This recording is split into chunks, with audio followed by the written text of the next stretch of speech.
Kenalkan, nama saya Dea Maharani.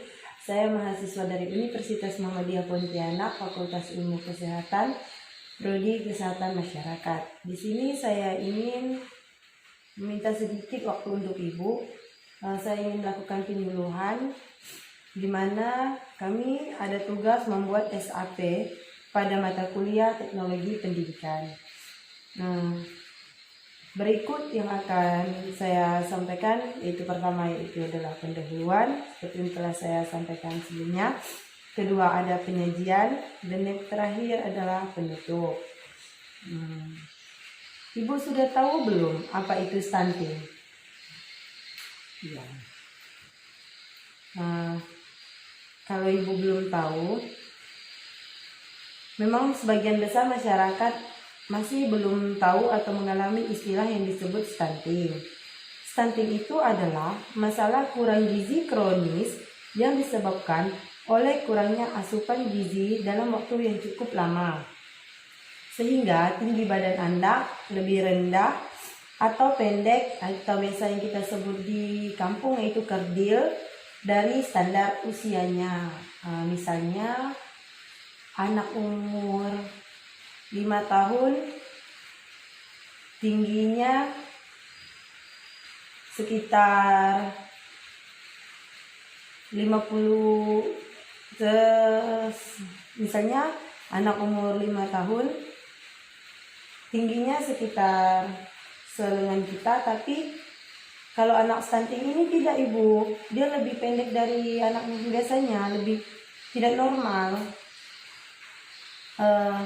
Terus kondisi tubuh anak yang pendek seringkali dikatakan sebagai faktor keturunan genetik dari kedua orang tuanya, sehingga masyarakat banyak yang hanya menerima tanpa berbuat apa-apa, karena masyarakat di sekitar kita ini masih awam, masih belum tahu, oh stunting ini bahaya tidak ya untuk anak saya, oh apa yang harus saya perbuat. Sebenarnya stunting ini salah satu faktornya adalah dari ibu hamil, dari asupan gizi ibu hamil yang tidak mencukupi atau memadai ibu. Selanjutnya yaitu dibandingkan dengan faktor perilaku atau lingkungan sosial, ekonomi, budaya, dan politik, pelayanan kesehatan, dengan kata lain stunting merupakan masalah yang sebenarnya bisa dicegah. Itulah yang saya katakan tadi. Kita bisa mencegah stunting ini dari awal mula ibu hamil. Bagaimana asupan gizinya, bagaimana cara dia makan, pola hidup yang sehat, itu juga termasuk nanti pencegahan stunting terhadap anak yang di dalam kandungannya Ibu. Salah satu fokus pemerintah saat ini pencegahan stunting. Upaya ini bertujuan agar anak-anak Indonesia dapat tumbuh dan berkembang secara optimal dan maksimal dengan cara kemampuan emosional, sosial, dan fisik yang siap untuk belajar, serta mampu berinovasi dan berkompetensi di tingkat global atau tingkat nasional.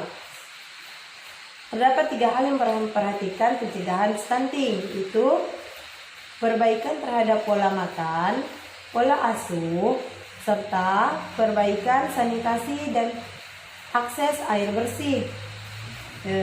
Begitu menurut Menteri Kesehatan Republik Indonesia, yaitu Nila Farid Muluk. Terus diterangkan, kesehatan berada di hilir. Seringkali masalah-masalah non kesehatan menjadi akar ya dari masalah stunting, baik itu ekonomi, politik, sosial, budaya, kemiskinan, kurangnya pemberdayaan perempuan, serta masalah degradasi lingkungan. Karena itu ditegaskan oleh Menkes Kesehatan membutuhkan peran semua faktor dan tatanan masyarakat. Masalah stunting ini juga dipengaruhi oleh rendahnya akses terhadap makanan dari segi jumlah, kualitas gizi, serta seringkali tidak beragam. Pola asuh pada gizi sangat dipengaruhi oleh pemahaman orang tua atau seorang ibu. Maka karena itu edukasi memerlukan untuk mengubah perilaku yang bisa mengarahkan pada peningkatan kesehatan gizi atau ibu dan anak. Itulah seperti misalnya pertama kali yang harus kita lakukan untuk mencegah kita tidak terjadinya stunting, yaitu saat kita hamil, kita perhatikan terlebih dahulu asupan gizi kita, pola hidup sehat kita, bagaimana lingkungan kita. Selanjutnya jika kita telah melahirkan, bagaimana ya makanan anak saya, gizinya bagaimana ya, sudah tercukupi atau belum.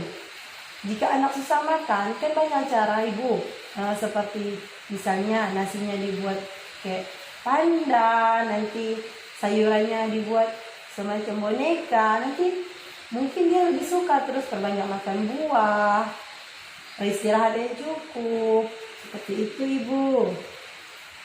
Stunting ini juga merupakan ancaman utama loh bu di Indonesia, kemampuan daya saing bangsa, karena anak stunting bukan hanya terganggu pertumbuhan fisik atau pendek saja, melainkan juga berkembangnya otak, yang mana tentu akan sangat mempengaruhi kemampuan dan prestasi di sekolah.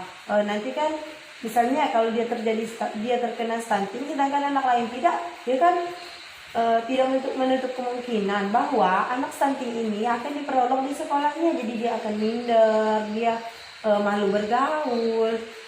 Sebab dari itu kita ibu hamil atau ibu menyusui, atau bahkan bahwa anak kita ini telah besar, kita memperhatikan bagaimana asupan gizinya, bagaimana makannya, sudah terpenuhi atau belum, bagaimana pangan, papan yang kita berikan kepada dia ibu.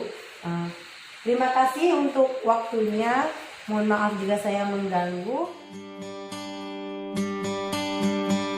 Summer has come and passed.